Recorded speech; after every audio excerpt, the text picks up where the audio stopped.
Hi. ఇప్పుడు సంక్రాంతికి 3 సినిమాలు వస్తున్నాయి. 'Game changer', 'Daaku Maharaj' and 'Venkatesh' గారిది సంక్రాంతికి వస్తున్నాం. సో, ఈ 3 సినిమాల మీద మీ ఒపీనియన్ ఏంటి? 'గేమ్ చేంజర్' టీజర్ 3 సాంగ్స్ వచ్చాయి కదా! ఏముంది, మెగా ఫ్యామిలీ. సో కనుక మోస్ట్ ఆఫ్ పీపుల్ చూస్ హ్మ్. గేమ్ చేంజర్ 'గేమ్ చేంజర్' అని మీరు అనుకుంటున్నారా? పర్సెంటేజ్ ఆఫ్ పీపుల్ ఎక్కువ. ఎక్కువ. ఓకే. సో, మీకు స్వతహాగా మీకు పర్సనల్‌గా సినిమా మీద ఉండే ఒపీనియన్ ఏంటి? ఈ సినిమా అనేది వాళ్ళు చాలా కష్టపడి తీస్తారు, కానీ హ్మ్. మేము కొంచెం రిఫ్రెష్మెంట్ కోసం చూస్తాం. ఓకే. 'ఇండియన్ 2' సినిమా చూసారా మీరు థియేటర్‌లో?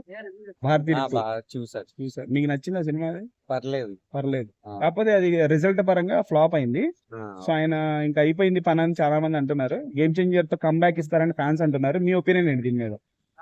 ఏముంది, సునీల్ ఫీల్డ్ అంటే అదొక లైక్ వాళ్ళ కప్బ్యాక్ కూడా చాలా గట్టిగానే ఇస్తారు కదా. ఓకే. సో ఎక్స్పెక్ట్ చేయలేం అంత.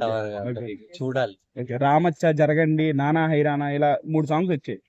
మీ మూడిట్లో మీ ఫేవరెట్ ఏంటి? హైరానా హైరానా మెలోడీ బాగుంది. మంచిగా అనిపించిందా? ఆ, టీజర్‌లో మీకు బాగా నచ్చిన ఎలిమెంట్ గాని, షాట్ గాని ఏమో అంత గుర్తులేదా? పర్టికులర్ గా ఓకే. సో, 'రామ్ చరణ్' గారి పెర్ఫార్మెన్స్ మీద మీ ఎక్స్‌పెక్టేషన్స్ ఏంటి? అంటే డ్యూయల్ రోల్ చేసినట్టు అనిపించింది కదా! ఓ పంచెకట్టు లుక్ ఉంది, ఐఏఎస్ లుక్ ఉంది.